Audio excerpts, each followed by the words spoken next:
Buenos días. En nombre del doctor Héctor Federa, coordinador del equipo de SOS Telemedicina y todos los que conformamos este equipo, quiero darle la más cordial bienvenida a la Teleclínica Embarazo de Alto Riesgo, la cual me honro en coordinar.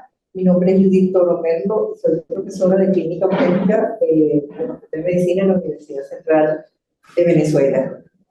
Quiero comentarles que estas teleclínicas nos llegan por una alianza estratégica realizada entre la Universidad Central de Venezuela y la Universidad de Nuevo México en Albuquerque, Estados Unidos de Norteamérica. En este mes vamos a tratar el tópico epilepsia y embarazo. Tema que, si bien la epilepsia no es una patología muy frecuente en la gestación, o sea, de acuerdo a la Organización Mundial de la Salud, es aproximadamente el 0,3 al 0,8% de su prevalencia. Es importante que conozcamos cuáles pudieran ser las complicaciones que se pueden presentar o las alteraciones que se pueden presentar en el curso del embarazo de una epiléptica y también la alteración de la enfermedad por la presencia del embarazo. Y una parte muy importante, el manejo de los fármacos durante la gestación, lo cual nos merecen una parte bien importante dentro de esta discusión. Para realizar el enfoque del tema, lo vamos a hacer a través de la presentación de un caso clínico que nos van a presentar desde el Estado Cojedes, de San Carlos, Estado Cojedes, los colegas del Hospital Evo Lucete, y donde funcionan núcleos de la Universidad de Carabobo y núcleos de la Universidad Rómulo Gallego.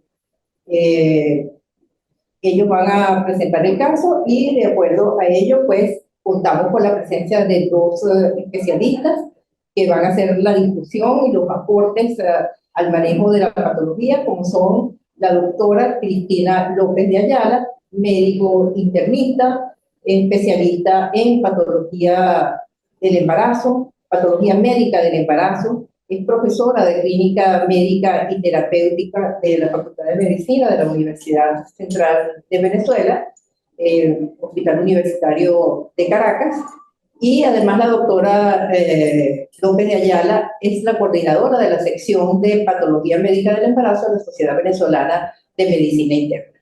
Asimismo, contamos con el apoyo del doctor Rockner Amundaray Mara, quien es médico ginecobstetra, especialista en medicina materno-fetal, egresado de la maternidad Concepción Palacios en esta especialidad y actualmente se desempeña como especialista del servicio de maternidad de materno-fetal de la maternidad Concepción Palacios y además es adjunto al servicio de alto riesgo obstétrico del Hospital Miguel Pérez Carreño.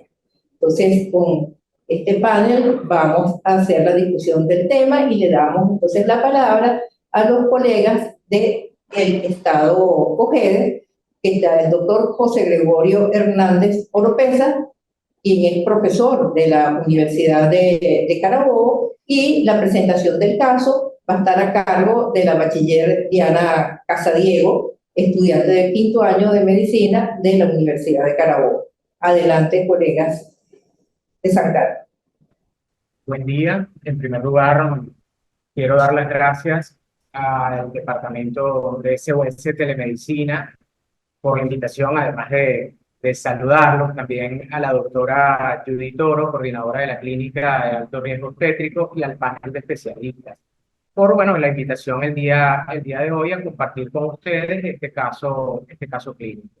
Le voy a dar la palabra a la bachiller de 5º año de medicina, Diana Casadiego, para la presentación del caso. Damos inicio a la presentación del caso clínico. Se trata del paciente de 26 años de edad, primera gesta, quien consulta el 7 de noviembre de 2023 para iniciar control prenatal. Fecha de última regla, no precisa. Tiene un embarazo de 8 semanas y 6 días por ecografía. La paciente acude a su primera consulta con tipiaje sanguíneo, el cual reporta ser ORH negativo. En relación a sus antecedentes personales, la paciente refiere epilepsia del lóbulo temporal diagnosticada a los 3 años de edad, la cual está en tratamiento con carbamazepina de 200 miligramos vía oral 2 veces al día. Refiere una última crisis hace 6 meses. niega hipertensión arterial, diabetes mellitus, alergia a medicamentos y antecedentes quirúrgicos. Para el momento del examen físico, la paciente presenta un peso de 61,5 kilogramos, una talla de 160 centímetros y un índice de masa corporal de 24,2. La presión arterial fue de 166 milímetros de mercurio, una frecuencia cardíaca de 88 latidos por minuto y una frecuencia respiratoria de 17 respiraciones por minuto. El examen clínico general no se evidenciaron alteraciones y el examen ginecológico fue acorde con embarazo y edad gestacional. Se tomó citología, se evidenció un flujo blanco grisáceo y la prueba de hidróxido de potasio fue negativa. Se indican exámenes complementarios y tratamiento. Perfil de laboratorio prenatal, CUMS indirecto, ácido fólico 10 miligramos vía oral orden día, metronidazol más nitrato de miconazol vía intravaginal y secnidazol 2 gramos vía oral orden día para la pareja. Se solicita interconsulta con medicina interna y se programa una consulta prenatal en 4 semanas. Al ecosonograma se evidencia un saco gestacional regular sin signos de desprendimiento, latido cardíaco visible, una longitud cefalorrabadia de 22,5 milímetros, el cual fue acorde a embarazo 8 semanas y 6 días. Cervicometría dentro de lo normal. Para el día 27 de noviembre de 2023, la paciente acude a control prenatal con 11 semanas y 4 días. Refiere haber presentado una crisis convulsiva a las 11 semanas, por lo que fue ingresada en el Hospital General Dr. Egor Bucete, donde se realizó evaluación por neurología, omitiendo carbamazepina e indicando levetiracetam y lamotrigina. Trae el resultado del CUMS indirecto, el cual reportó ser negativo. Restos de los laboratorios dentro de lo normal. Para el día 6 de diciembre de 2023, se realizó evaluación por perinatología, reportando un embarazo de 13 semanas, crecimiento fetal percentil 50 y los marcadores del cribado del primer trimestre para neoplodía resultó ser negativo. Para el mismo día, se realizó evaluación por medicina interna con los siguientes diagnósticos: embarazo de 13 semanas, epilepsia del lóbulo temporal desde los 3 años de edad. El plan indicado fue levetiracetam 500 miligramos vía oral 8 am y lamotrigina, una primera dosis de 50 miligramos vía oral 8 am y una segunda dosis de 50 miligramos vía oral 8 pm. Se indica además supravión 10 cc vía oral cada 12 horas, ácido fólico 10 miligramos vía oral orden día y omega 3 1 gramo vía oral cada 12 horas. El 19 de enero de 2024, la paciente presenta un embarazo actual de 19 semanas y 1 día y acude a control prenatal donde se solicita evaluación por perinatología y exámenes de laboratorio de rutina. El día 8 de febrero de 2024 se realiza evaluación por perinatología reportando los siguientes diagnósticos: embarazo de 22 semanas y 1 día, perfil biofísico y hemodinámico fetoplacentario normal, cardiopatía congénita compleja por obstrucción anterograda del flujo aórtico y hipoplasia del corazón izquierdo. El Doppler de venas pulmonares fue sugestivo de foramen oval restrictivo. En base a esto se sugiere evaluación ecocardiográfica por cardiólogo infantil, estudio del cariotipo fetal en líquido amniótico versus ADN en sangre periférica para descartar alteración genética o cromosoma. En base al caso clínico planteado anteriormente, tenemos una serie de preguntas para plantear al panel de especialistas. Las preguntas son las siguientes: ¿cómo se debe hacer el control prenatal en pacientes con antecedentes de epilepsia? ¿Cómo es el manejo de los fármacos anticonvulsivos en la gestación? ¿Podría la cardiopatía fetal observada estar relacionada con epilepsia o con el consumo de anticonvulsivos? Posterior a la culminación de este embarazo, ¿cuáles serían los consejos para anticoncepción y para futuros embarazos? Muchas gracias. Presentación del caso, muy interesante y muy pertinente todas las preguntas que les están planteando al panel. Y yo quisiera preguntarle a ustedes, antes de que comencemos la discusión del caso, si esta paciente regularmente está siendo controlada por un neurólogo o por un médico internista y si el cumplimiento de su tratamiento era el adecuado para el momento en que se decidió la gestación sí, para el momento que se decidió la gestación. Sí, la paciente estaba en control con neurología Y la paciente también bueno, uno de los comentarios que nos hizo era que ella siempre ha sido puntual en su tratamiento, pero que a pesar de todo, inclusive un poco antes, unos 6 meses antes de iniciar el embarazo, ya tuvo su última crisis y que de manera regular presenta entre 1 o 2 crisis convulsivas al año, desde que se hizo el diagnóstico de la epilepsia. Exacto, bueno. Y la otra, si saben ustedes si este embarazo fue planificado y fue, vamos a decir, evaluado en una consulta preconcepcional para decidir el momento de la gestación, o Bueno, manejada. consulta preconcepcional como tal, la paciente no se realizó, pero sí, sí fue un embarazo planificado, o sea, buscado, planificado. Ok, perfecto. Entonces, bueno, ya hemos oído la presentación del caso y hemos visto, tengo unos amigos que me acompañan aquí, especialistas, cuáles son las preguntas que nos plantean desde el Estado Cógeda del Hospital Evo Nicete. Y yo quisiera empezar por la primera que ellos plantean, cómo debe hacerse el control prenatal, pero en la consulta prenatal o la consulta preconcepcional en este caso, nosotros tenemos en epilepsia, porque muchas veces en diabetes uno dice hay que buscar el momento ideal del embarazo, cuando esté la paciente euglicémica. ¿Existe alguna similitud en los casos de epilepsia que sería el momento ideal para la mujer embarazarse? No, lo ideal es que tenga por lo menos entre 6 meses y un año sin alguna crisis compulsiva. Eso es lo que se plantea. Sin embargo, esto no es previsible porque puedes planificarlo y el día anterior tener una crisis compulsiva. Entonces, el momento como tal, como en otras patologías que ya sabemos y le recomendamos a la paciente, oye, tienes que, de acuerdo a tu periodo de fecundación u ovulación, ser en este periodo, pues en este no es así, en esta patología. Pero si hay algunas medidas que uno puede tomar previo a la gestación con relación a alguna terapéutica en estos casos, ¿verdad, doctor Cristina?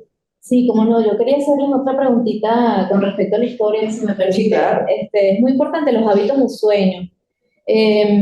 Quería preguntarles si conocían cómo es dentro del examen funcional, cómo dormir, cómo es un sueño de ella, si se les preguntó, si conocen, porque eso es fundamental en epilepsia y veo que a pesar de que es una epilepsia diagnosticada a los 3 años, algo muy importante que es la epilepsia catamenial, que lo conversaremos un poquito, y más que tiene que ver con el embarazo, que es aquella que está relacionada con las hormonas sexuales femeninas, específicamente con los estrógenos, y que además influye mucho en el embarazo.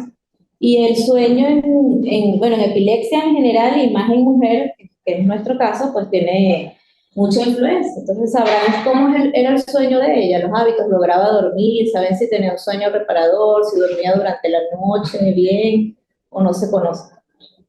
En la historia clínica, en el interrogatorio, bueno, la paciente nos refirió que tenía un sueño de aproximadamente 8 horas y sin ninguna dificultad, realmente. Ah, perfecto.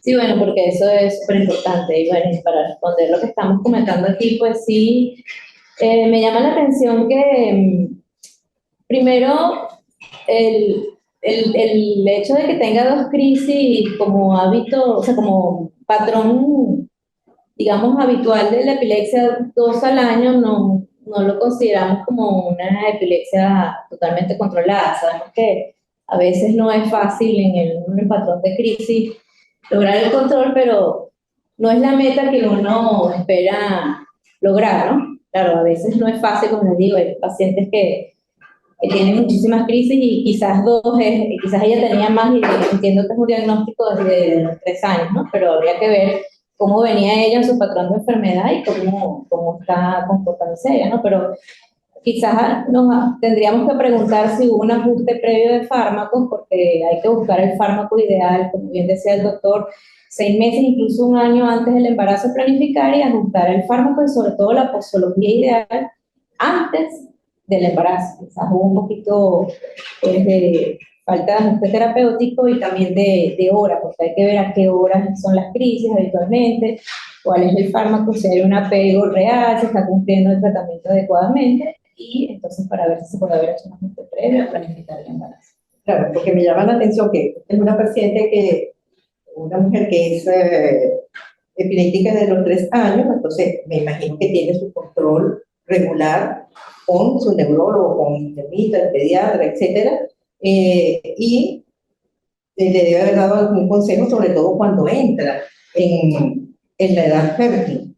Y entonces aquí entra un tema que quizás podemos discutir un poquito más adelante, más exhaustivamente, pero entra que la paciente estaba tratada con carbamazepina. Entonces, en una mujer en edad fértil, entre las recomendaciones, de acuerdo a los ajustes que usted está diciendo con relación a los tratamientos, sería lo ideal que ella siguiera con carbamazepina. No. De hecho, bueno, si analizamos hace algún tiempo atrás, cuando teníamos los fármacos de primera generación, como el ácido valproico y la fenitoína, cuando salió la carbamazepina, o sea, cuando me gradué yo, no voy a decir hace cuántos años, fue la primera, fue como un alivio, porque bueno, era como el menos mal, ¿no? Porque bueno, inicialmente sí era como la primera elección, pero ya ahora, después de que salieron los fármacos de segunda generación, tenemos unas mejores opciones con menos efectos adversos y menos efectos teratogénicos, como el levetiracetam y la lamotrigina. Entonces, ya la carbamazepina, de hecho, está reclasificada D, y tenemos opciones C, como es la lamotrigina, que es mucho más seguro, y por supuesto en monoterapias y con el menos, la dosis efectiva mínima necesaria. Entonces, claro, en pacientes en edad fértil, donde tú sabes cuál es el patrón de crisis habitual, pues les cambias a fármacos más seguros, y más si ella va a planificar o pudiera estar en un potencial riesgo de embarazo, pues de una vez le haces a cambios a fármacos que saben que son más seguros. Pues ya tenemos trabajos donde hemos visto en estudios a niveles de evidencia donde hay menos efectos adversos, menos cardiopatías congénitas, y por supuesto estudios ecográficos, epigenéticos, además que son, porque la carbamazepina, dentro de los fármacos, sabemos que es un inductor fuerte, es dentro de los fármacos de los FAES, que son fármacos antiepilépticos, es un inductor que aparte que tarda un poquito más en hacer efecto, o sea, el efecto clínico en el paciente tarda un poquito más. A veces tenemos que combinar. De hecho, nosotros en los pacientes no embarazadas es un fármaco que acompañamos con otros. Entonces, en embarazos, que no ser, tú evitas la politerapia, es usar lo menos posible dos fármacos, sino un solo fármaco antiepiléptico. Entonces, la carbamazepina, más bien lo usamos combinado. Entonces, ya de por sí, en eso no sería la ideal. Y además, no es un fármaco que o sea, da efectos secundarios importantes y además efectos adversos al bebé y a la madre. Entonces, tenemos otras opciones mejores y más seguras, como lo es la lamotrigina y el levetiracetam. Entonces, lo ideal hubiese sido, en la consulta preconcepcional, cambiar ese fármaco, que es lo recomendado, porque lo ideal es no hacer cambios durante el embarazo, usar monoterapias y la dosis mínima, más efectiva, pero segura para que la paciente no confusione. ¿Y ácido fólico de este paciente? Sí. Dentro del periodo preconcepcional. El periodo preconcepcional en cuanto al ácido fólico es lo más importante. Realmente el consumo de ácido fólico durante el embarazo o la gestación no es lo importante.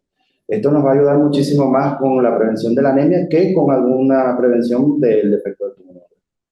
Entonces, el ácido fólico es bien importante durante el periodo preconcepcional, sobre todo los últimos 3 a 6 meses previos a la gestación, porque ahí es donde se define realmente si puede o no estar presente un defecto del tubo neural durante el embarazo siguiente a ese periodo. Y esos efectos del tubo neural, no me quiero adelantar todavía, vamos a ver. Nosotros estamos para el obstetra general, o el que controla embarazos, que ni siquiera es obstetra, y llega una paciente con este antecedente de epilepsia. ¿Cuáles son los primeros pasos que debemos dar dentro de un control prenatal con esta paciente? Sí, bueno, realmente no dista mucho de lo que se hizo con esta paciente y depende muchísimo de la edad gestacional en la que captemos a la paciente. Porque si bien tenemos el consumo o el tratamiento con la carbamazepina, ya captamos a la paciente a la 8ª semana. Y si vamos a la embriología, regresamos mucho más atrás, ya en la 8ª semana tenemos formación a nivel cardíaco, a nivel digestivo, a nivel del sistema nervioso central, ya cierre de neuroporo anterior y posterior. Entonces, el cambio, tal cual como decía la doctora del fármaco, debe ser lo antes posible, sobre todo si es desde la 6ª semana. Eso con respecto al fármaco.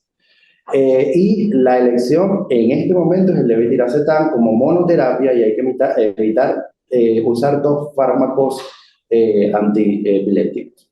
Entonces, en este caso, seguir usando o no la carbamazepina es una opción que se puede discutir. Porque a pesar de que sabemos que aumenta un tanto el riesgo de defectos del tubo neural y de cardiopatía, tampoco es un porcentaje altísimo. ¿Ok? Lo que sí se sugiere actualmente es, si usted la capta antes de la sexta semana, cambiar el fármaco al levetiracetam, tal cual se hizo, pero no combinarlo con otro. Y ecográficamente, por supuesto, hay que vigilar durante todo el embarazo cualquier marcador o signo ecográfico que nos hable de alguna cardiopatía o defecto del tubo neural, que son los grandes vertientes cuando estamos ante el uso de fármacos anticonvulsivos. ¿Cuál sería la semana ideal de la gestación para hacer los diagnósticos de estas dos situaciones? Generalmente lo hacemos en las ecografías genéticas o morfológicas. Antes es casi imposible detectar un defecto del tubo neural, aunque hay signos ya precoces que se vienen estudiando cada vez más, pero idealmente en la semana número 11 hasta la semana 13 más 6, o hasta en ese periodo es cuando podemos hacer la valoración sobre todo el sistema nervioso central, porque ya podemos tener marcadores positivos para un defecto del tubo neural. Muy frecuente en nuestro país encontrar fetos en acrania o sin calota fetal o sin su cráneo formado, lo que va a generar una exposición del tejido encefálico hacia el líquido amniótico y una degradación de este por el pH del propio líquido. Esto es súper común en Venezuela y está muy asociado, más allá del consumo de estos fármacos, con falta de ácido fólico previo a la gestación. Y luego encontramos, o el otro periodo donde podemos hacer énfasis anatómico, enfoque para detectar cardiopatías, es en el segundo trimestre, entre las 18 y 22 semanas, cuando hacemos el eco morfológico de segundo nivel o de segundo trimestre. Aquí evaluamos anatómicamente desde el cráneo hasta los principios. Y aquí deberíamos encontrar o buscar algún marcador que nos hable de defectos del tubo neural, que ya pudieron ser vistos incluso con antelación, pero sobre todo con cardiopatías, como fue hecho en este caso, que bueno, es una cardiopatía que vamos a conversar más adelante.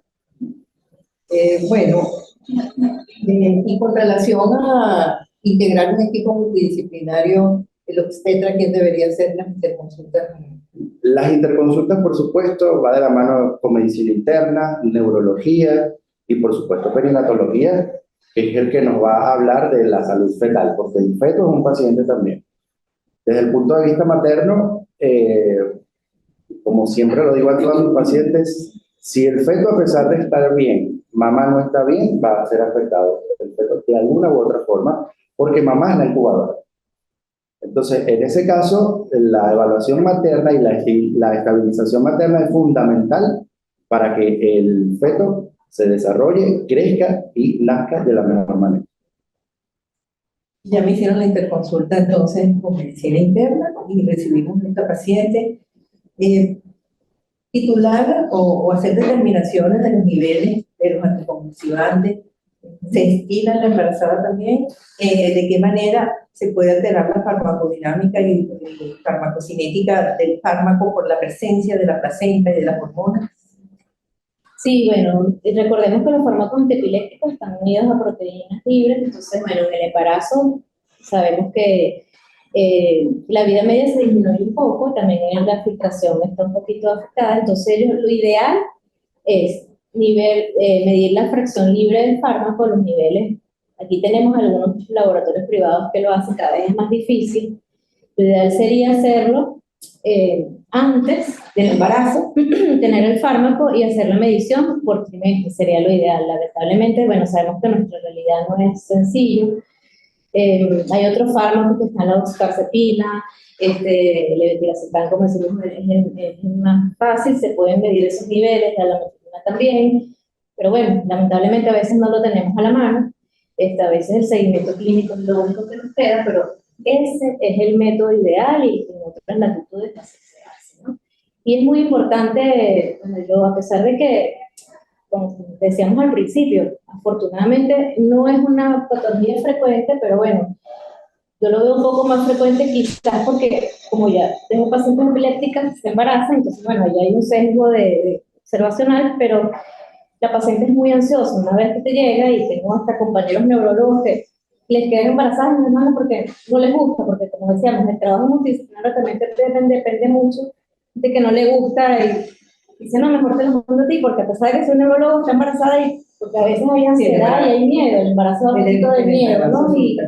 Pero la primera ansiosa es la paciente y teme por su bebé, entonces es muy importante bajar la ansiedad y darle confianza y trabajar en equipo, ¿no? Porque es muy importante decir a la paciente, bueno, mira, y entrenar al esposo o a la familia, qué hacer en caso de una crisis, ¿no? Enseñarles, mira, si pasa una crisis, que puede pasar, pero es bueno que se sepa que la epilepsia cómo influye en el embarazo. En el 50% de las pacientes la epilepsia se comporta igual. En el 20% de los pacientes, gracias a la progesterona, que tiene un efecto protector, mejora. Esa es una buena noticia. Pero hay un 20% que les puede empeorar las crisis por los estrógenos. Entonces a esas hay que entrenarlas. Si sucede, bueno, pues decirles que las acueste del ladito izquierdo, que les proteja la cabeza, que les extienda un poquito el cuello para mejorar la respiración, esperar que pase las crisis y por supuesto consultar a ese paciente, llevarlo rápidamente a un centro. Y bueno, hay muchas epilépticas que ya se conocen epilépticas, están entrenadas a saber qué hacer. Y una vez que nazca el bebé, también enseñarles que nunca quedarse solas, cambiar al bebé en un sitio seguro, porque pueden pasar las crisis puerperales que también se pueden hacer más frecuentes. Entonces, es una cuestión de darles confianza, saber qué hacer y bueno, y que la familia esté preparada en el caso de crisis. Entonces, es muy importante ese 20% que pueden empeorar, enseñarles y darles confianza para prepararse para el crisis. Conociendo este comentario que nos hace la doctora López, ¿qué otras medidas podemos tomar nosotros como obstetras en el control prenatal? Sí, en el control prenatal, además de entrenar a la madre, nosotros debemos, era lo que comentaba la doctora, calmar un tanto la ansiedad de la paciente porque de esto depende también muchísimo ciertas situaciones que pueden generarme exacerbación de la crisis. En este caso, lo recomendable es estar en un contexto familiar lo más tranquilo posible, evitar discusiones, siempre mantenerse con algún familiar cercano. Digamos que son las recomendaciones que uno como obstetra le indica a la paciente, además de apegarse a su tratamiento, porque si no tenemos un apego al tratamiento, vamos a tener crisis. En el embarazo, tal cual como se mencionaba, puede exacerbarse, puede empeorarse, puede mantenerse la situación que veníamos previo a la gestación. Entonces debemos estar muy alerta, porque si eso pasa, estar entrenados para esa situación que a veces desde el punto de vista familiar no es tan fácil manejar. Y desde el punto de vista general, esta paciente, su hábito, su nutrición es igual que en la epiléptica, su dedicación al trabajo la vamos a mantener de reposo o le permitimos su trabajo habitual. Sí, normalmente las pacientes en casa, y de hecho esto hay muchísimos estudios, la paciente en casa se llena aún más de ansiedad que estando en actividad laboral o en contacto social. Entonces es preferible mantener el contacto social para evitar la ansiedad que mantenerla en casa y aumentar esa ansiedad que me puede aumentar a su vez las crisis epilépticas. Entonces, solamente el reposo si está indicado. Esto en todas las patologías maternas durante el embarazo. Solo si está indicado, mandamos a una paciente de reposo a casa. ¿Y cómo hacemos con esta paciente si ella se muestra muy ansiosa? ¿Puedo asociarle algún otro tratamiento diferente a los anticonvulsivantes? Aquí viene el tratamiento con todo el equipo multidisciplinario. Es muy importante mi patología y paciente que muestre patología ansiosa, psicólogo. Evaluación psicológica para, digamos, dar las herramientas para mejorar la ansiedad. Ahora, desde el punto de vista farmacológico, estos medicamentos o estos fármacos tienen cierta acción ansiolítica. pero es muy importante primero evaluar para luego tratar si es necesario o no el tratamiento. Ansiolítico, ¿no? Sí, sí, se pueden utilizar y las terapias alternativas. Hay trabajos donde el deporte, yoga, musicoterapia, que se mantengan activas en sus trabajos, como decíamos, ansiolíticos. Es importante en las crisis, las benzodiazepinas, mejor que las fenitoínas, en las emergencias, que es importante comentarlo. Y que se mantengan activas. La epilepsia, a pesar de que es una enfermedad, decirles que, bueno, que se pueden mantener en todas sus actividades y llevar su vida absolutamente normal, o sea, no significa que tengan una tendencia especial porque, bueno, la epilepsia, de hecho, en la antigüedad está relacionada con el demonio, Sí. estaban estigmatizadas y eso hay que también enseñarlo y educar a los pacientes, a los familiares, que no es estigmatizarlos, ¿no? Porque eso también genera mucha estigmatización y la paciente se siente muy mal. Entonces eso también hay que hablar, conversar con todo su entorno familiar. Entonces, llevar la vida lo más tranquila y lo más normal posible y ha demostrado que da embarazos mucho más tranquilos, ¿no? Pero sí se pueden dar los ansiolíticos puntuales y combinarlos. Y es muy importante evitar la combinación, pero que se quede claro, porque esta paciente se utilizó, sí se pueden combinar, se justifica la combinación de los antiepilépticos en epilepsias no controladas, donde la monoterapia a dosis suficientemente altas no funciona. O sea, si después de que se subió el antiepiléptico con monoterapia continúan las crisis, bueno, ahí es donde se justificaría la combinación de los fármacos antiepilépticos, donde la insulina y el levetiracetam serían la combinación. Y la carbamazepina también se puede utilizar, pero bueno, como Una reserva. Ajá, una reserva. ¿Qué complicaciones obstétricas ya propiamente dichas pudiéramos esperar en una paciente que es epiléptica? No, realmente las complicaciones, más allá de la propia patología, vienen de los fármacos que se utilizan.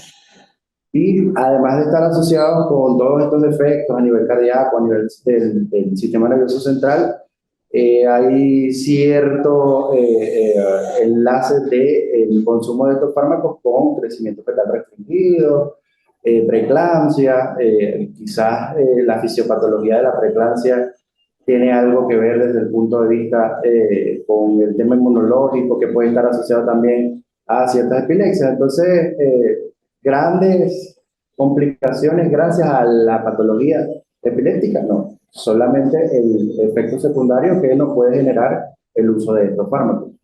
Estudios especiales en estas pacientes tipo para evaluar la unidad fetoplacentaria, por ejemplo. Vamos a pedirles a ella perfil biofísico fetal con frecuencia, monitoreo fetal con Sí. frecuencia, o tienen las mismas indicaciones que en la población de embarazadas general. Sí, los estudios especiales que deben ser realizados en este tipo de pacientes son los genéticos o morfológicos o anatómicos. Y, por supuesto, la evaluación Doppler, el perfil biofísico, tal cual como lo realizamos en la población general, porque más allá de eso, no. Sí es muy importante añadir a las ecografías morfológicas el ecocardiograma fetal entre las 28, 30 semanas, entre las 24 y 30 semanas, sobre todo porque estamos buscando un defecto propio que nos puede generar un fármaco que se utilizó. Entonces es lo único que pudiéramos nosotros añadir en este caso, sabiendo que es un fármaco que pudiera, no en todos los casos, generar alguna característica. Pensemos si esta paciente, esta es conocida epiléptica, la que estamos viendo, pero una paciente puede hacer una primoconvulsión epiléptica durante la gestación. Sí, como no.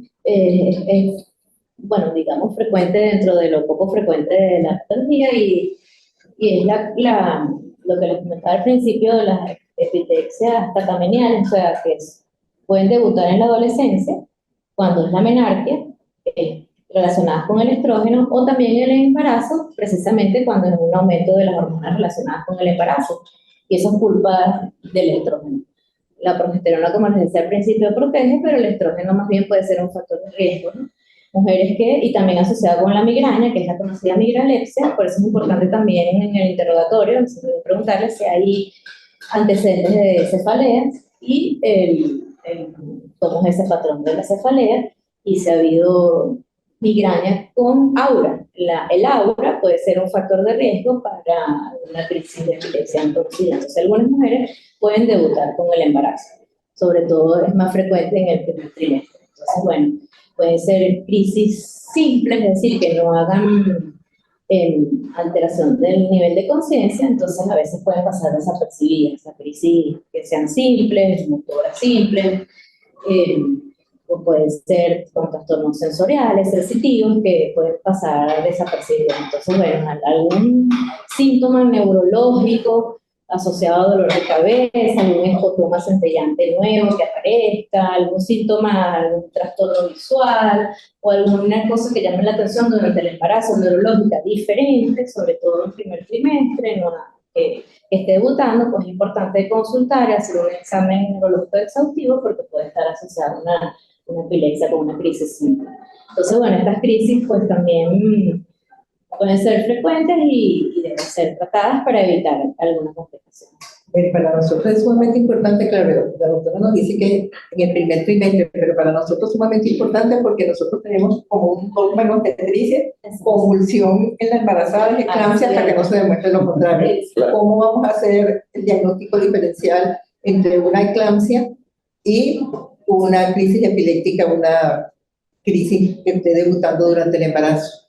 Sí, bueno, el debut de una crisis por eclampsia tiene que estar siempre por encima de las 20 semanas. Eso es como norma, porque los trastornos hipertensivos asociados al embarazo deben estar o debe demostrarse la sintomatología por encima de las 20 semanas y particularmente por definición debe haber proteinuria en orina gracias a la fisiopatología de los trastornos hipertensivos causados por el embarazo o por alteraciones placentarias.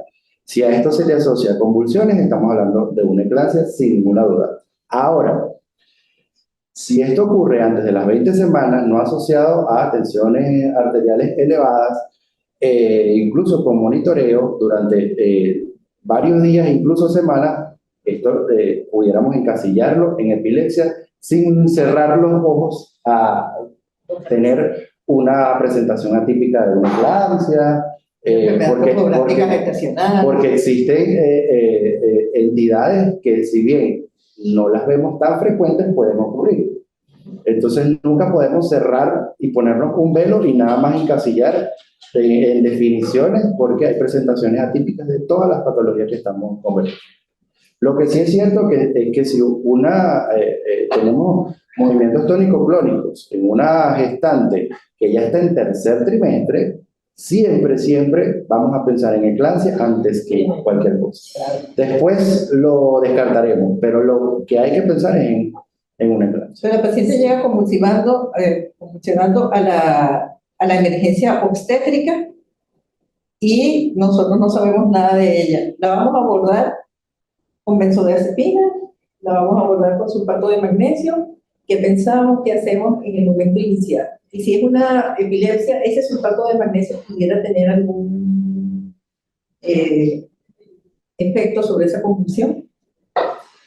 A ver, bueno, primero, como decía el doctor, hay que ubicarse en qué semana de gestación estamos. Si es el tercer trimestre, sulfato de magnesio. No, más acá, más difícil porque a veces no sabemos, porque el tercer trimestre me resulta como más fácil que sea un poco precoz la convulsión. La tendencia nuestra es primero sulfato de magnesio, etcétera. Eso no, bueno, si revisamos, ya ahí sulfato de magnesio, yo creo me iría más hacia las benzodiazepinas como primera elección, porque, y aclarando lo que quise antes de, ya voy a dar la respuesta, o sea, lo que quise decir en el primer trimestre, que es más frecuente porque cuando hay una sensibilidad a esa neurona que está irritable y es como el primer contacto con el estrógeno, es que es más frecuente que se presente el primer trimestre, pero ojo, la epilepsia puede ocurrir en cualquier momento del embarazo. ¿Sí? Y cuando se acerca al tercer trimestre se confunde más la cosa con eclampsia y hay que pensarlo como decía el doctor en clase, pero que quede claro que puede ocurrir en cualquier momento del embarazo. Lo que quise decir antes en el comentario es que por la frecuencia puede... No, y esto es muy cierto, porque de hecho en este momento ahora, en los centros donde trabajo hemos visto alta incidencia de epilepsias en primer trimestre. sí. Le hablo de 8, 9, 10 semanas y crisis que son a veces no tan fácilmente controlables. Y cuando debuta. Entonces, en este caso, lo recomendable tan precozmente o en el primer trimestre es usar benzodiazepina. Tampoco con el uso de una sola dosis vamos a generar una cardiopatía o vamos a generar un defecto del tubo neural. Como bien dije, desde la cuarta semana hasta la sexta o octava semana es cuando estamos en el periodo de embriogénesis y ahí es donde podemos nosotros tener efectos teratogénicos. Pero de entrada, lo que se debe hacer es usar benzodiazepina en primer trimestre. Ya si estamos en tercer trimestre, como lo asociamos más con una eclampsia que con una epilepsia, pudiéramos nosotros usar sulfato de magnesio. Sí, exacto. Y para la crisis se necesitan dosis muy bajas, con una dosis baja de benzodiazepina, realmente tú detienes la crisis, le das la atención de urgencia a la paciente, aseguras la vía aérea, das la atención a la crisis y resuelves la emergencia y luego observas hacia dónde va el caso. Exacto. Y después vemos, y por supuesto, hacer el tercer trimestre sulfato de magnesio. Y con respecto a la epilepsia, no le pasa absolutamente nada. Si resultaba una epilepsia, usamos sulfato de magnesio, desde el punto de vista de la enfermedad neurológica, no le va a dar ningún efecto. Ya, mira, esta paciente además es RH negativo. Porque vamos a decir, estamos centrados Tiene varias cosas. en la epilepsia. Esta paciente RH negativo, ¿qué deberíamos hacer así medio bien resumidito en su control prenatal? Bueno, resumido, inicialmente solicitar el PUMS indirecto. Hay que saber que estamos en un primer embarazo. La fisiopatología de la incompatibilidad RH o de la isoinmunización tiende a afectar cuando existe la isoinmunización a una segunda gestación por la formación de los anticuerpos y todo esto desde el punto de vista inmunológico. Entonces, ¿qué debemos hacer? Primero, investigar si hay isoinmunización previa, porque hay teorías que nos pueden indicar que la paciente ya viene inmunizada previo a la gestación, porque no es el único evento sensibilizador. Segundo, y esto lo hacemos solicitando el PUMS indirecto. Segundo, debemos educar a la paciente, porque hay mucha desinformación ahorita, sobre todo en las redes sociales, que todo el mundo opina, todo el mundo dice, incluso familiares o conocidos de la paciente pueden llegar a opinar cualquier cosa sin ningún conocimiento científico previo. Entonces, hay que educar a la paciente a que entre sus 28 y 30 semanas, si el PUMS repetido nuevamente en el segundo trimestre resulta negativo, administrar la roca, que es la inmunoglobulina anti-D, que nos va a evitar si estamos ante la presencia de un evento sensibilizador, que se inmunice, que se generen anticuerpos, que finalmente, en palabras más, palabras menos, nos va a atacar células fetales en una siguiente gestación. Y al final de su embarazo, una vez resuelto, una vez nacido el producto de la concepción, nuevamente realizar esta prueba o realizar el PUMS directo en el recién nacido para saber si ocurrió algún evento sensibilizador y administrar. Esto es un poco controversial, pero los grandes protocolos indican que se debe administrar nuevamente la Rogan al nacimiento.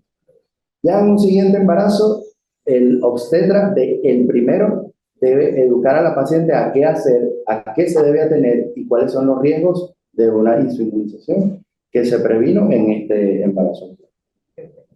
Pero aquí nos encontramos con una sorpresa en este caso. Una sorpresa negativa, como es el diagnóstico de una cardiopatía. Ajá. ¿Qué vamos a hacer aquí? Mira, en este caso, ante el diagnóstico de una cardiopatía compleja, realmente el abordaje hacia los familiares, además de toda la patología anterior, es bastante difícil, primero para indicarles lo que se encuentra a nivel ecográfico, y particularmente en esta cardiopatía, que es un ventrículo izquierdo hipoplásico, desde el punto de vista fetal no va a pasar absolutamente nada con el crecimiento fetal. Porque el feto, en su corazón como bomba, maneja solo sangre oxigenada y se bombea por diferentes circuitos hacia la circulación fetal, hacia todo su cuerpo. Pero viene el problema cuando nace nuestro bebé, porque necesitamos un corazón izquierdo, que es lo más importante o es la parte más importante del corazón como motor o como bomba para un recién nacido y para nosotros mismos como seres humanos. Entonces, si no lo tenemos funcionante por alguna razón, lo primero es hacer un abordaje hacia la familia, explicar el pronóstico, de dónde viene esto, por qué puede ocurrir, porque siempre la tendencia humana es preguntar el por qué. Entonces hay que buscar y explicar de una manera sencilla por qué ocurre este tipo de cosas y sobre todo hablar del pronóstico. Porque el pronóstico en el embarazo no va a cambiar. El feto va a crecer normalmente, puede tener cierta restricción de su crecimiento, pero la cardiopatía nos va a realmente tener efecto significativo es al momento de nacer. ¿Compatible con la vida? Depende, porque depende del grado y dónde sea la causa del hipoplasia. Si bien explicar esto es un poquito complejo, pero el ventrículo izquierdo debe manejar siempre volúmenes y así es que va creciendo.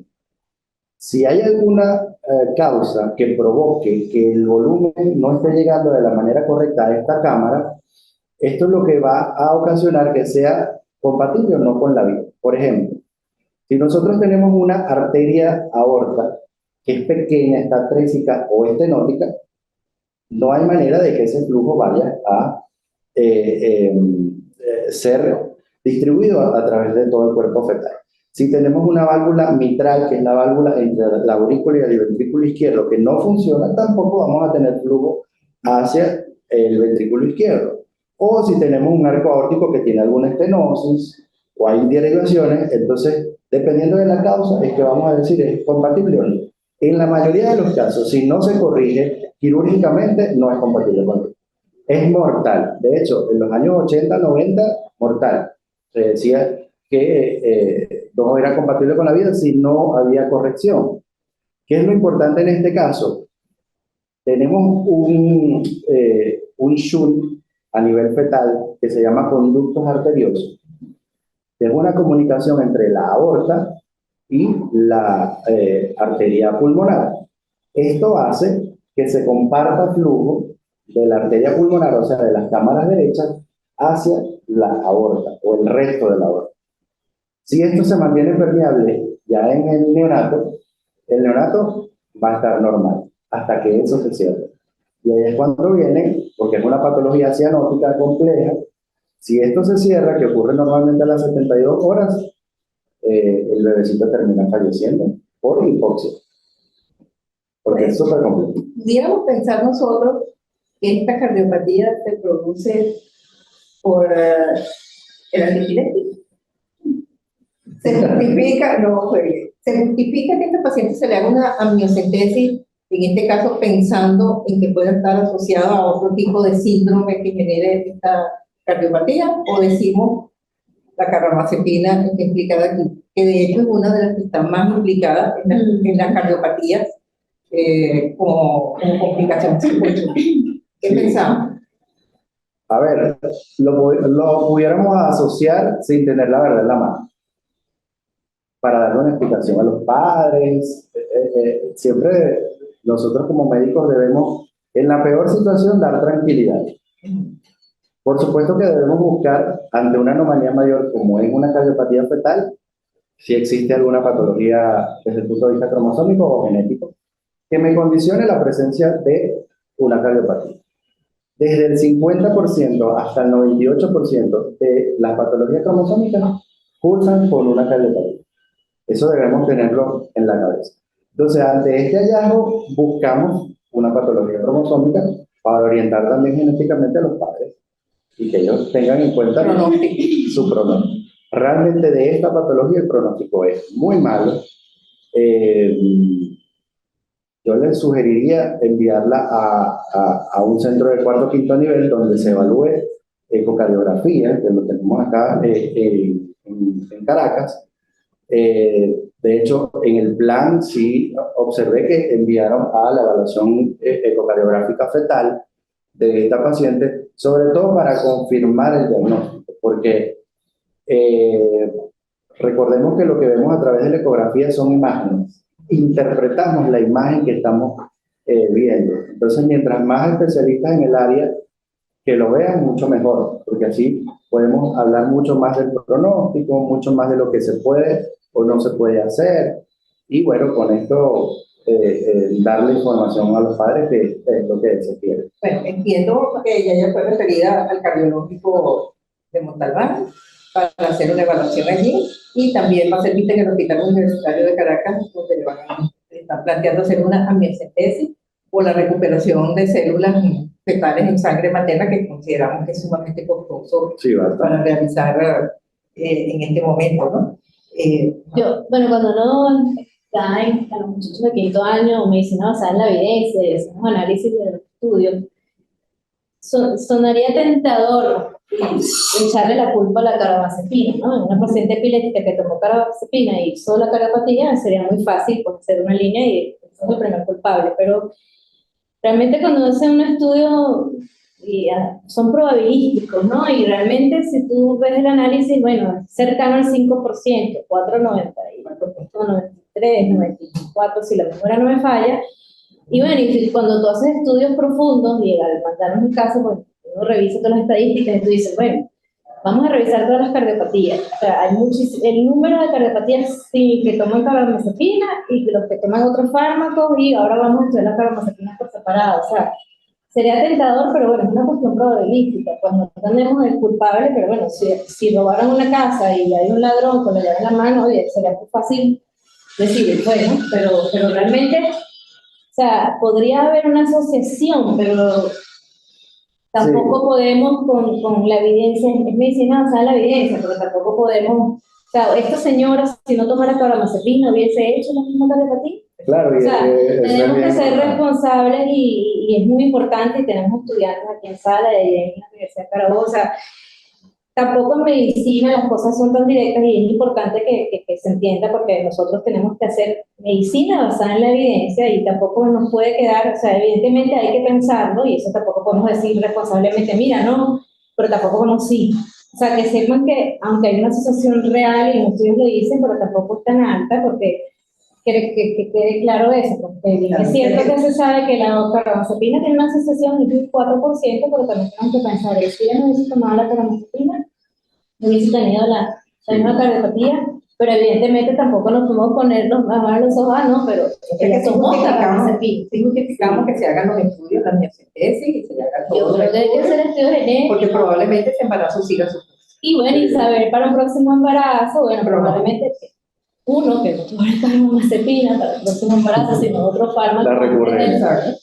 Y bueno, y que ellos sepan que ese riesgo está allí, que bueno, que probabilísticamente hubo ese riesgo allí, que pudiera ser culpable. Otra cosa que con la carbamazepina, tal cual decía la doctora, cuando estudian la carbamazepina aislada para defectos cardíacos, está mucho más asociada a defectos septales. Sí, exactamente. Que no es lo que tiene la paciente en este punto. Entonces, sí, bueno, tal cual.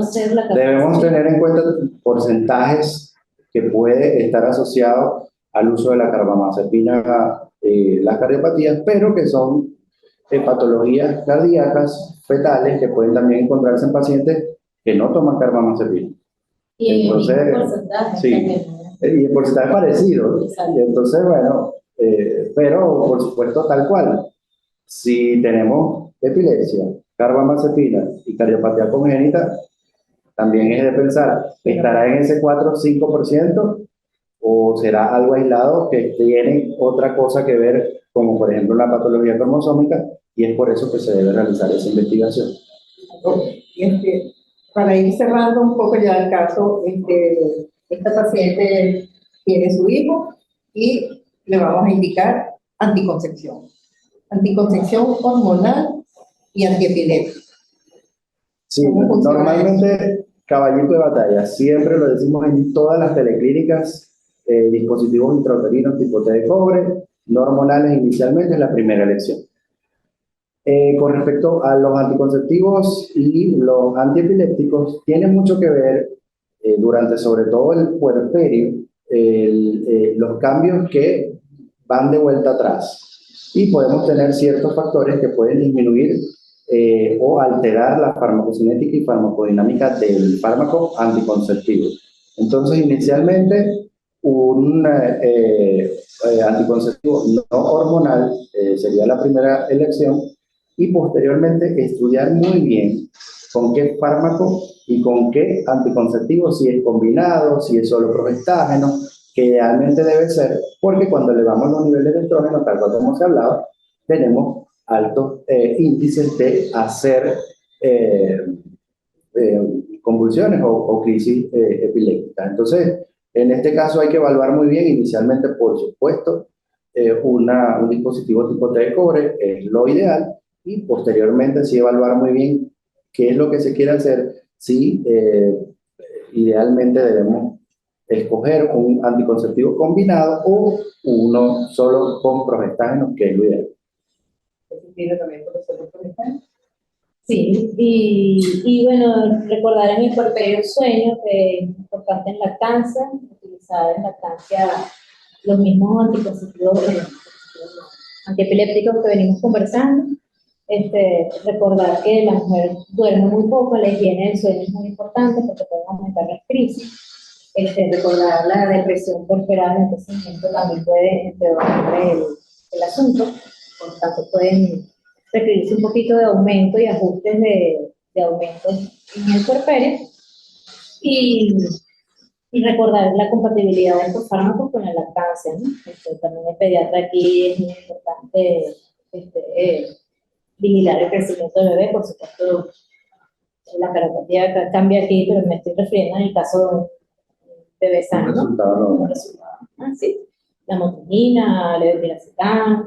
Hay otros fármacos que la carbamazepina también se puede usar, o oxazepina, incluso ya pueden entrar al otros como el topiramato. Sigue estando allí, no gusta mucho, pero bueno, puede ser alguna opción por todas las mujeres que tienen migrañas refractarias.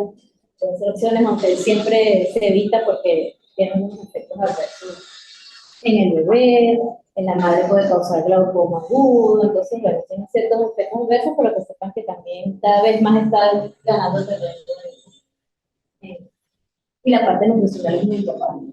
Les decía lo del cuidado del bebé, la mujer que no esté sola en puerperio, siempre nos preocupa porque yo he tenido algunos casos de crisis compulsivas, madres que están justo cambiando, bañando al bebé.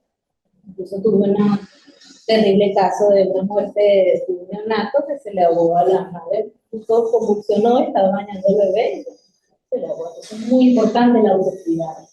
El autocuidado, educar a la madre, que se cuide, que duerma, que siempre esté sola y que se sienta acompañada, porque bueno, puede ocurrir en cualquier momento.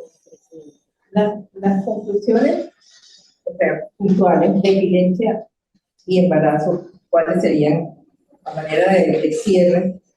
¿Qué le parece que sería lo más importante que nos debemos de entender la enfermedad? Es muy importante el apego terapéutico,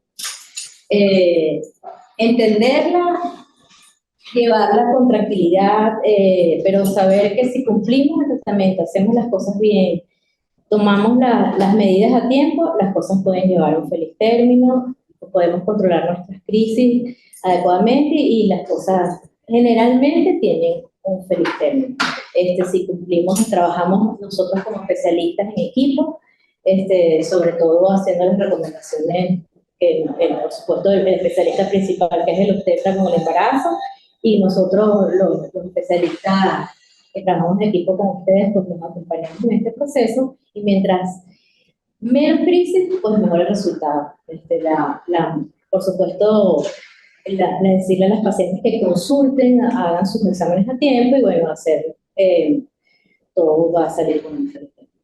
Quisiera preguntarle a los colegas del Estado COGEDES si quieren hacer alguna pregunta, si están conformes con las respuestas dadas a las preguntas que plantearon en la presentación de caso, o tienen una pregunta más, doctor Hernández. Y bueno, en primer lugar, dar las gracias por darnos esta oportunidad de presentar este caso. Es un caso que sabemos que es un caso complejo, que debemos manejar en equipo multidisciplinario, también dar las gracias por todas las sugerencias que nos dieron.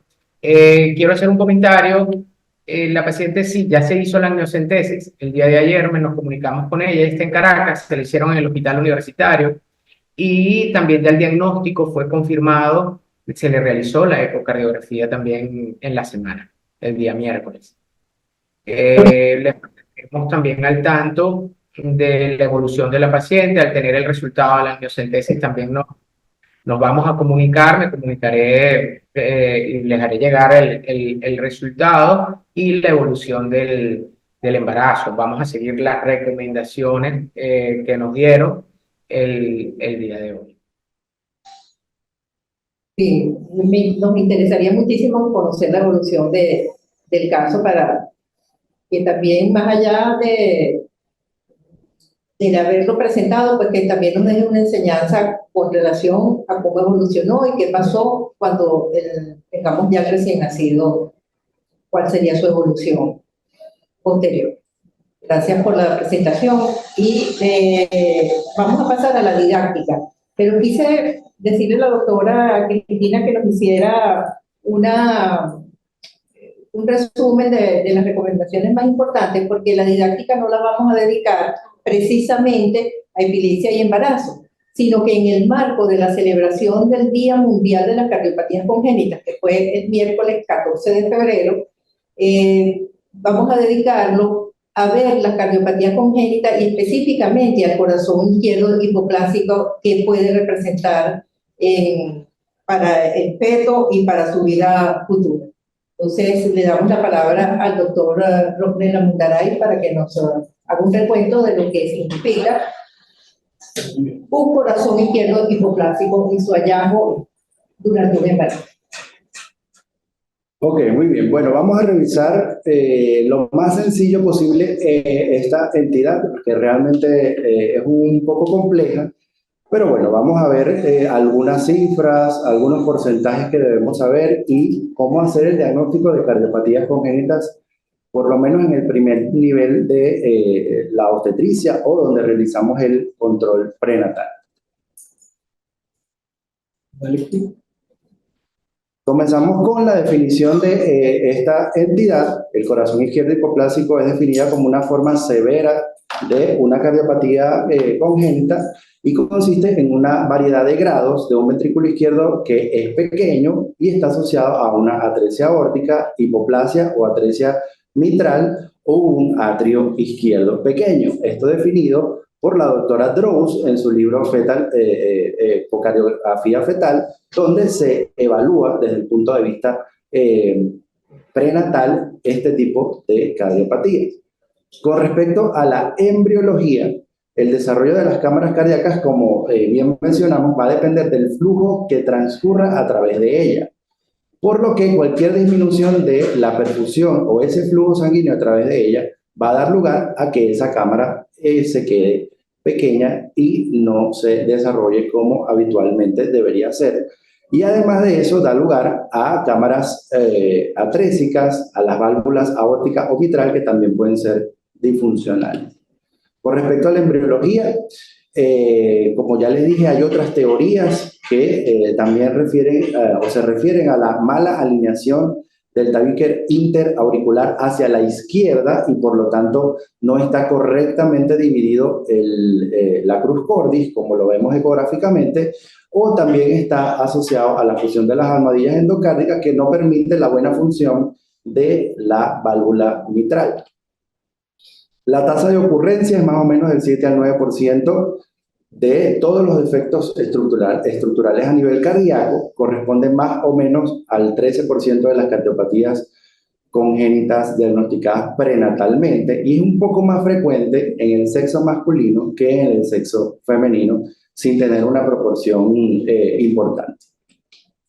Con respecto a cómo lo vemos ecográficamente, vamos a ver, estamos viendo en este lado un corazón, esto es un corte axial o transversal en el tórax fetal, donde vemos el corazón con la cruz cordis, que es este segmento que estoy señalando, con las 4 cavidades cardíacas, definiendo, por supuesto, ventrículo derecho, aurícula derecha, aurícula izquierda Sin embargo, no vemos acá, no vemos acá el ventrículo izquierdo tan formado como el derecho. Fíjense que no vemos realmente lo anecoico o la región más negra que debería corresponder con el ventrículo izquierdo, que lo deberíamos tener en toda esta zona. Entonces vemos esta cavidad hipoplásica cerrada, sin mucho flujo, como lo vemos del lado derecho, que acá cuando hacemos la evaluación con color Doppler para ver los flujos que transcurren a través de estas mismas cámaras. A esta imagen le colocamos el color Doppler. Tenemos aquí la aurícula derecha en comunicación con su ventrículo derecho. Vemos la aurícula izquierda que se comunican por el foramen oval con la derecha y por eso tiene flujo, pero vemos el ventrículo izquierdo con muy poco flujo a este nivel, que es lo que corresponde a este pequeño orificio que se encuentra en el ventrículo izquierdo. Esto debería ser incluso más grande de lo que vemos en el ventrículo derecho. Esto es lo más importante del corazón izquierdo hipoplásico. Es una patología en cuanto a su tratamiento, que se puede realizar una reconstrucción desde el punto de vista quirúrgico en 3 etapas a través de un procedimiento de Norwood, que es básicamente sacar sangre desde el ventrículo derecho y que sea trasladada hacia la aorta para que ésta pueda llevar sangre hacia el resto del cuerpo, en vista de que el ventrículo izquierdo no está funcional. En este caso debemos tener en cuenta que en vida postnatal esto es bien complejo. Básicamente aquí lo que queremos hacer es que sangre oxigenada y desoxigenada se mezcle y a través de la aorta sea llevada hacia el torrente sanguíneo. Sin embargo, esto tiene realmente cierta particularidad, que es que termina el corazón derecho siendo la bomba cardíaca más importante y no es su función para la que fue creada. Entonces termina flejando. Algunas literaturas refieren que cuando tenemos un procedimiento de Norwood de 3 etapas correcto, bien hecho, la supervivencia puede ser entre 30 y 40 años de vida. Con respecto al pronóstico de esta patología, sin una intervención siempre es mortal, por lo que ya mencionamos. Hay una supervivencia a los 5 años después de la reparación quirúrgica por lo menos del 70%, y normalmente lo que se puede alargar de vida de estas personas es hasta los 30, 40 años máximo, porque el corazón derecho termina flejando o haciendo una hipertrofia ventricular derecha y termina en una insuficiencia cardíaca. Ahora, ¿cómo hacer el diagnóstico? No del corazón izquierdo hipoplásico, porque es bien extenso, sino cómo evaluamos un corazón fetal en todos los embarazos que llegan a una consulta obstétrica habitual. Sobre todo lo hacemos entre la semana 18 y 22, que es cuando podemos hacer la evaluación anatómica fetal. Debemos hacerlo a través de los cortes de Yagel, que son los definidos por la ISUB o tomados por la ISUB, que es la entidad más importante desde el punto de vista ecográfico en la obstetricia y en la ginecología. Tomamos entonces esta guía, que es de las guías, una guía práctica actualizada del año pasado para la evaluación y el tamizaje del corazón fetal, donde debemos observar el primer plano de Yagel. Este es un corte axial o transversal, donde deberíamos observar el estómago, la vena umbilical, la aorta del lado izquierdo y, por supuesto, la vena cava inferior. Este corte nos va a dar orientación hacia dónde debe estar orientado el corazón. Y aquí tenemos el segundo corte de Yagel y vemos que la orientación de su eje cardíaco es hacia el mismo lado donde tenemos ubicado el estómago.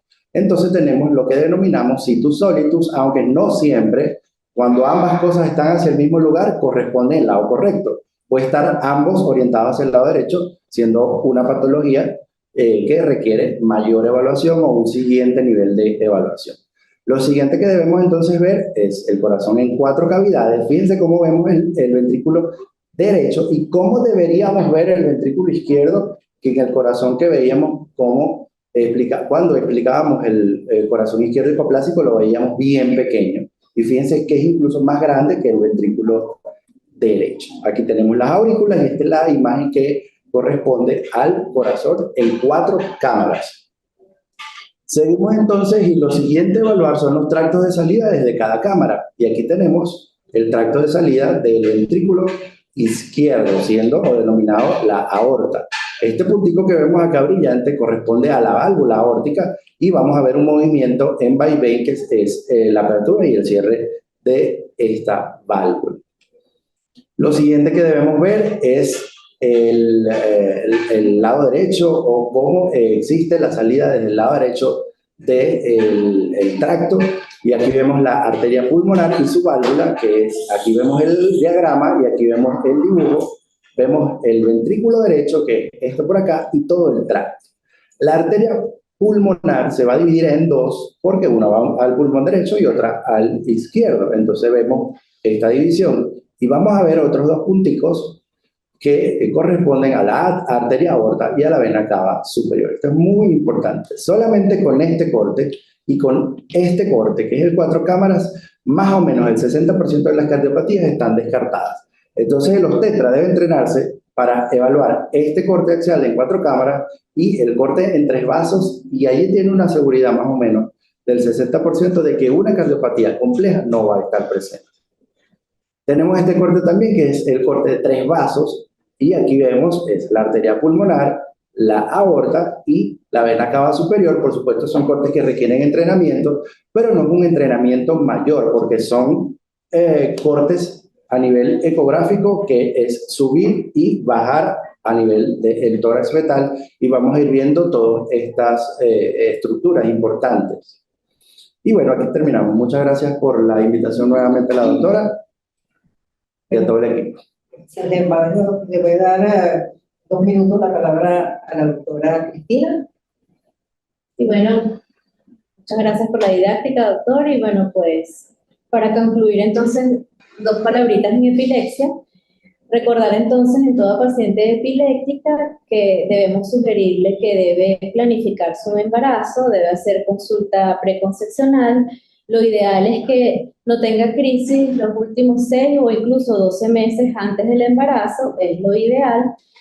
Debemos recordar que lo ideal es no hacer cambios de fármacos antiepilépticos durante el embarazo, y lo deberíamos hacer antes, planificar y utilizar fármacos seguros en el embarazo. Primera opción, levetiracetam; segunda opción, la motrigina, y recordar que hay fármacos que son seguros.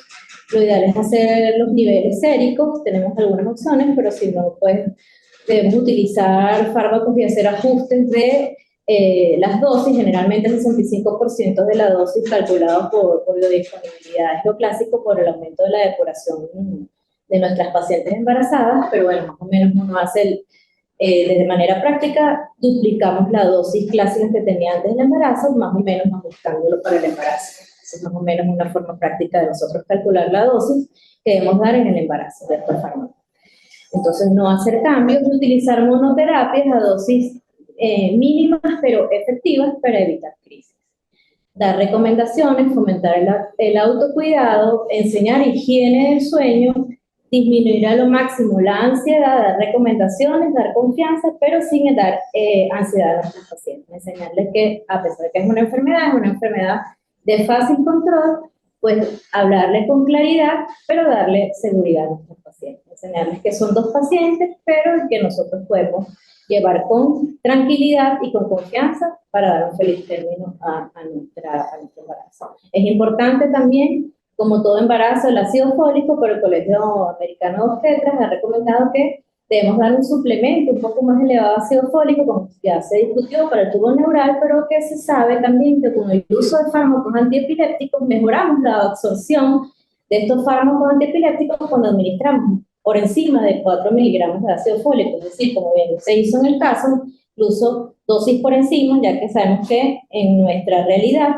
tenemos déficit de ácido fólico, entonces por encima de 5, incluso 10 miligramos de ácido fólico, pues es lo ideal para darle incluso valores por encima de lo requerido para, además de evitar anomalías en nuestros bebés, pues favorecer la absorción suficiente de esta importante suplementación de ácido fólico y para favorecer la acción de los fármacos antiepilépticos.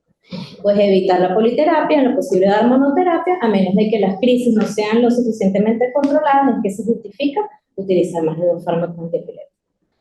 Entonces, bueno, esas eran las últimas recomendaciones que quería darles como desde el punto de vista de la enfermedad, desde el punto de vista de la epilepsia. Muchísimas gracias. Bueno, muchas gracias entonces al equipo de SOS Telemedicina que hace posible que realicemos esta teleclínica, a nuestros especialistas invitados por compartir sus conocimientos con nosotros y con todas las personas que tengan a bien ver esta teleclínica que estará en el canal YouTube de SOS Telemedicina probablemente a partir de mañana, a nuestros colegas del Estado Ojeda por la presentación de casos.